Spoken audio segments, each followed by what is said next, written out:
പ്രഭുപാദ് ലീലാമൃതയിൽ വായിച്ചൊരു കാര്യമാണ്. ലീലാമൃത volume 7 Srila Prabhupada Seattle എന്ന് പറഞ്ഞൊരു പട്ടണത്തിലായിരുന്നു. അവിടെ ഗർഗമുനി അവരൊക്കെ ചെറിയൊരു സെന്റർ എടുത്ത് പ്രീച്ച് ചെയ്യുന്നുണ്ടായിരുന്നു. അതിൻ്റെ അടുത്ത് ഒരുപാട് യൂണിവേഴ്സിറ്റീസൊക്കെ ഉണ്ട്. അപ്പോൾ പ്രഭുപാദ് അങ്ങനെ പല സ്ഥലത്തും ഇവർ കൊണ്ടുപോയി പ്രഭുപാദിനെ പ്രീച്ച് ചെയ്യിക്കുമായിരുന്നു. അങ്ങനെ ഒരു വട്ടം ഒരു ക്യാമ്പസിൽ പ്രീച്ച് ചെയ്യാനായിട്ട് പ്രഭുപാദ് പോയി.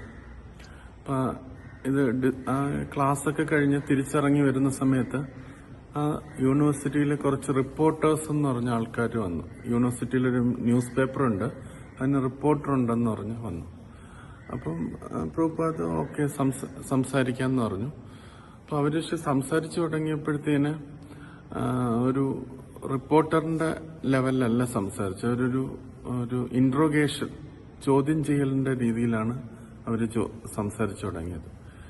അപ്പോൾ അവര് പറഞ്ഞൊരു പോയിന്റ് എന്ന് പറഞ്ഞാൽ, നിങ്ങൾ യേശുക്രിസ്തുവിനെ അക്സെപ്റ്റ് ചെയ്യുന്നുണ്ടോ എന്ന് ചോദിച്ചു. അപ്പോൾ പ്രഭുപാദ് പറഞ്ഞ് അക്സെപ്റ്റ് ചെയ്യുന്നു, is the son of God, ദൈവപുത്രനാണ് എന്ന് പറഞ്ഞു. പിന്നെ അടുത്തൊരു ചോദ്യം ചോദിച്ചത്, ജീസസ് ആണ് ഒരേ ഒരു വഴി എന്നത് നിങ്ങൾ അക്സെപ്റ്റ് ചെയ്യുന്നുണ്ടോ എന്ന് ചോദിച്ചു. പിന്നെ പ്രഭുപാദ് അത് എക്സ്പ്ലെയിൻ ചെയ്തു.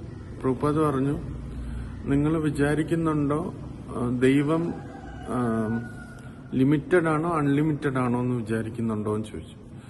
അതായത് അപ്പം അവർ പറഞ്ഞു അൺലിമിറ്റഡ് ആണ് ദൈവം എന്ന് പറഞ്ഞു. പിന്നെ പ്രഭുപാദ് പറഞ്ഞു, ഒരു സാധാരണ വ്യക്തിക്ക് പോലും 1-2 കുട്ടികൾ കാണും, പക്ഷെ അൺലിമിറ്റഡ് ആയ ദൈവത്തിന് എന്തുകൊണ്ട് ഒരു കുട്ടി മാത്രം വേണം എന്ന് നിങ്ങൾ വാശി പിടിക്കുന്നു എന്ന് തിരിച്ചു വെച്ചു.